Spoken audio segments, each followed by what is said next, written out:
Okay, so the first one here is a gear ratio. And it's driven over driving. Which one is the driven gear? If I call this one B and A, which one's the driven? A. If I separate them, that's the one that'll stop. It's being driven by the other gear. So B is the driving. So what number goes up there for gear A? How do I find the number? Count the teeth. How many teeth does A have? 8 teeth, right? How many teeth does gear B have? 12. So that'll reduce to what?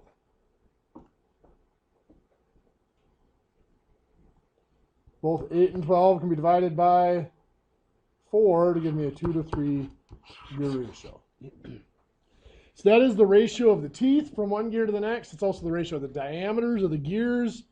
Would be the ratio of the RPMs, actually the inverse ratio of the RPMs, the power, the torque, and all of that. So the second one here, pulley ratio. No teeth to count. Which one is the driven? If I cut the belt, which one stops? The bigger one, the 20, right? The small one's connected to the motor. Pretend that looks like a motor there. So then on bottom will be the 8. Both of those can be reduced by what? 4, which will give me a 5 to 2 pulley ratio. Again, that's the ratio of diameters. It's also the inverse ratio of the speeds. This pulley has to turn 5 times for every 2 turns of this pulley. Compression ratio over here. It is expanded over compressed. So the bigger number, obviously the 560, is the expanded. The smaller, the 80, is the compressed. And as always, units divide out. 560 and 80 both divide by 80. Give us a 7 to 1 gear ratio, or compression ratio. The compression ratio seems to be the one ratio that's always done down to a unit ratio. Other ratios you'll run into, you might run into a grade. Now, a grade, I'm not talking about like your grade in class. I'm talking about the slope of ground. Now, we talked about roof slope the other day. How they always do slope out of 12. Grade is always done out of 100. So the grade is the rise per 100 feet.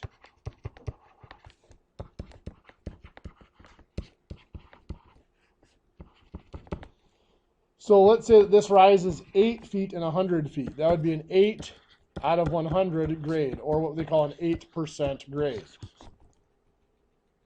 That doesn't sound very steep, does it?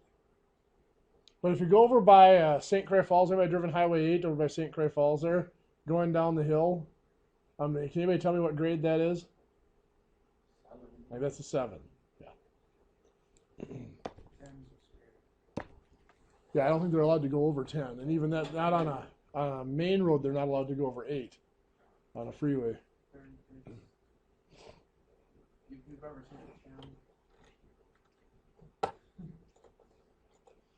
All right, so what we're going to look at today is we're going to look at what happens if we have, let's say that we know we need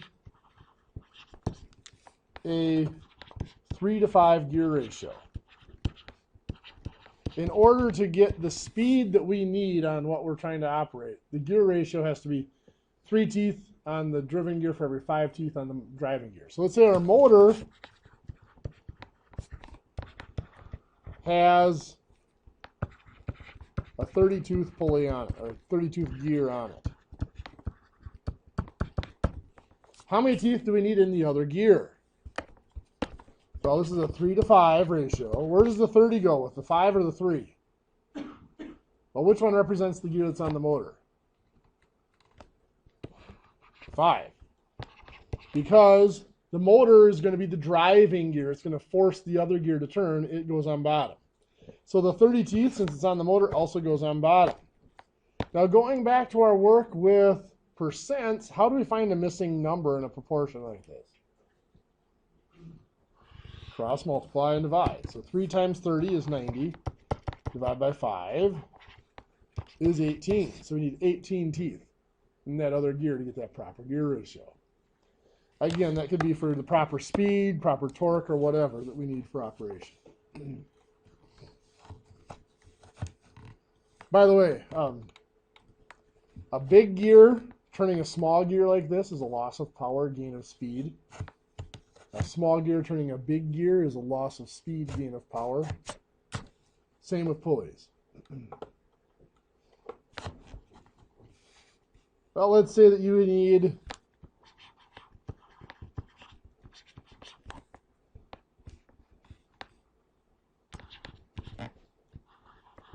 a 2:7 pulley ratio.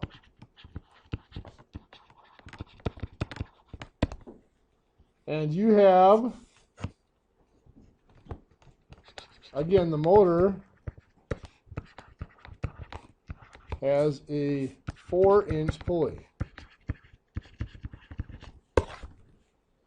We're going to go to the nearest 1/4 inch.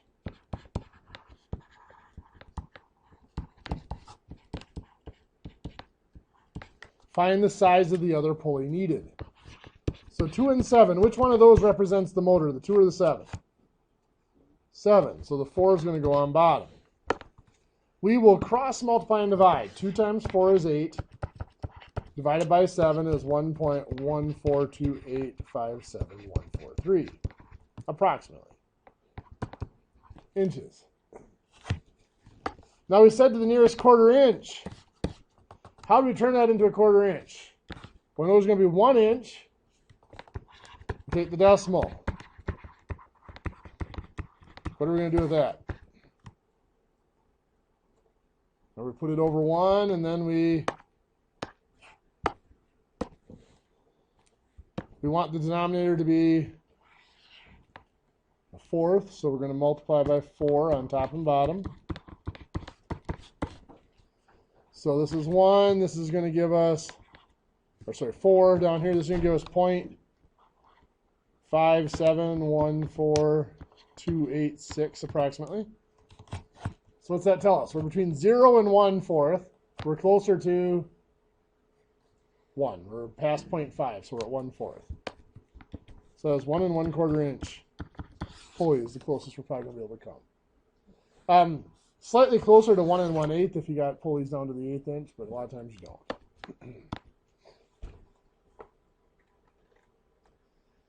Okay, quite often you'll run into pulley or to proportions like that that aren't quite as simple. I mean, when we have just a single missing number, it might be listed like this: 7 over x equals 35 over 20.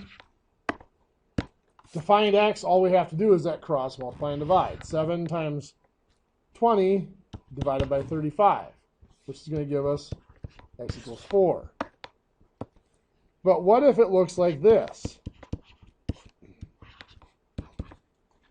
X plus 2 over 9 equals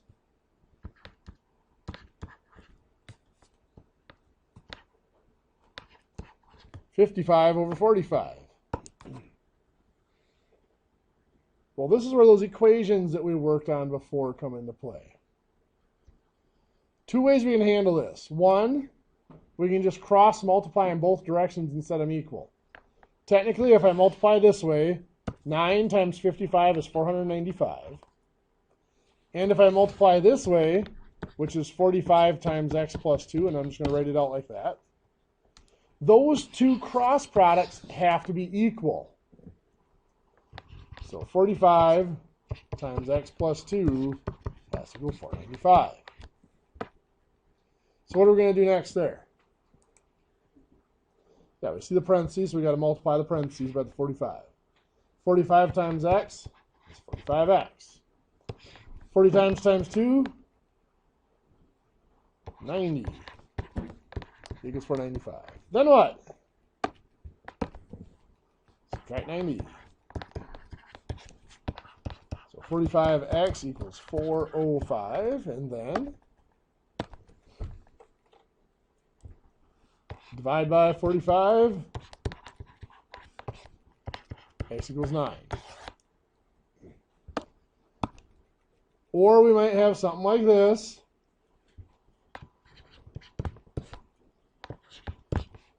Three x over 21 equals, oh, let's see here.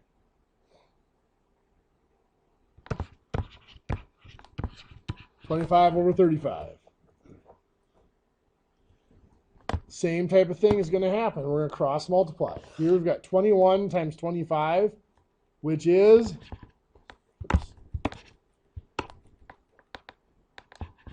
525. This way we've got 3x times 35, which is going to be 3 times 35 is 105x. So that gives us the equation 105x equals 525. And we'll solve it by dividing by 105. So x equals 5. Couple for you guys to try in your notes.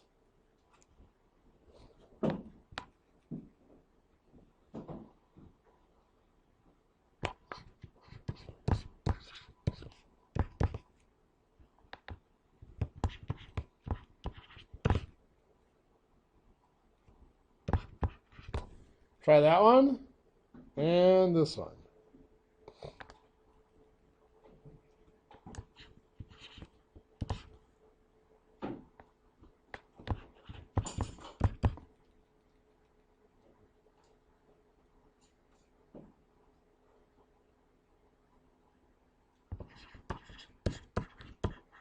Give those two a shot. So for the first one, 14 times 15 is 210. And this way we've got 21 times x minus 3. So 21 times x minus 3 has to equal 210. What are we going to do from there? Distribute the 21. 21 times x. 21x. 21 times negative 3. Negative 63. Equals 210. What's our next step?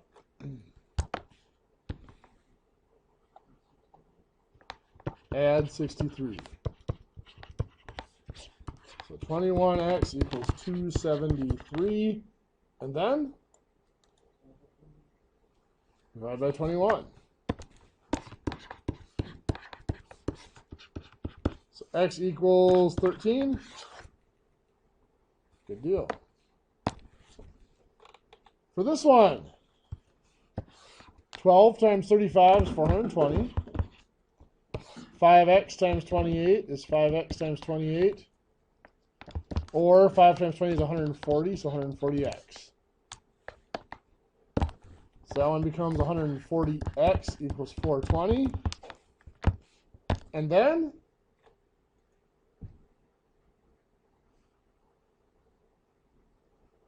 what do we have to do next? Divide by 140. X equals 3.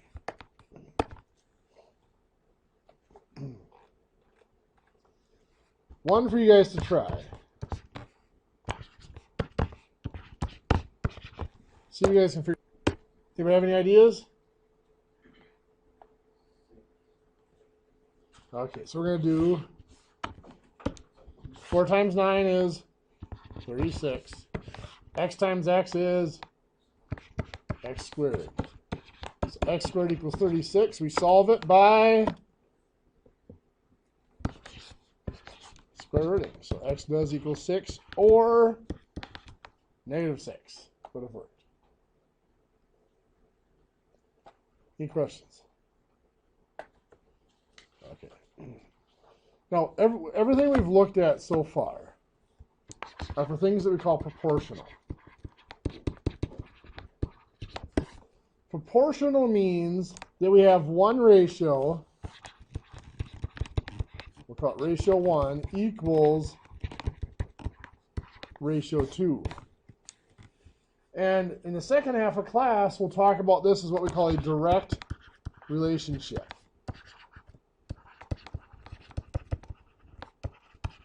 In a direct relationship, one number gets bigger, the other number gets bigger in a related amount. Not necessarily the same amount, but in a related amount. the ratio or the relationship between the two numbers stays the same. There's another type of relationship out there that does not fit into a proportion, and it's called an inverse relationship.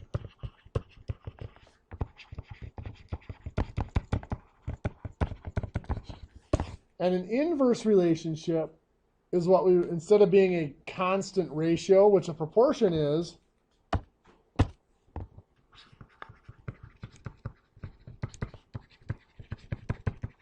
a constant ratio, in other words, ratio 1 equals ratio 2, like we said here. An inverse relationship is a constant product. In other words, two numbers have to multiply to make the same thing. So product 1 has to equal product 2. And this is generally when one number has to get larger, the other number has to get smaller. When we're looking at the gears, the smaller gear has to turn faster than the larger gear. Well, the size went down, the speed has to go up, stuff like that. So in this type of relationship, it's very similar, but we might have 3 times 12 equals 4 times x. The two products have to be equal. The way we solve this is kind of similar, only it's set up very different. I mean, it's still going to be multiply and divide. In the proportion, you cross multiply and divide. Here it's just going to be multiply and divide. 3 times 12 is 36. 36 equals 4x. You're just solving the equation by dividing by 4. So 9 equals x. We'll look at that type of relationship more in the second half of class. For now, I'll give you guys your homework here. It's a little early, but maybe we'll give you guys about 15 minutes to work on it. We'll take our break early and hit the second half of class. So your homework is going to be on page 288, exercise 7.2. And there's a lot of these, and I'd like you to try to do most of these because there are a lot of applications for ratios out there and a lot of ratios you should be familiar with. So at the very least, make sure you read through every question so you're familiar with the different types of ratios.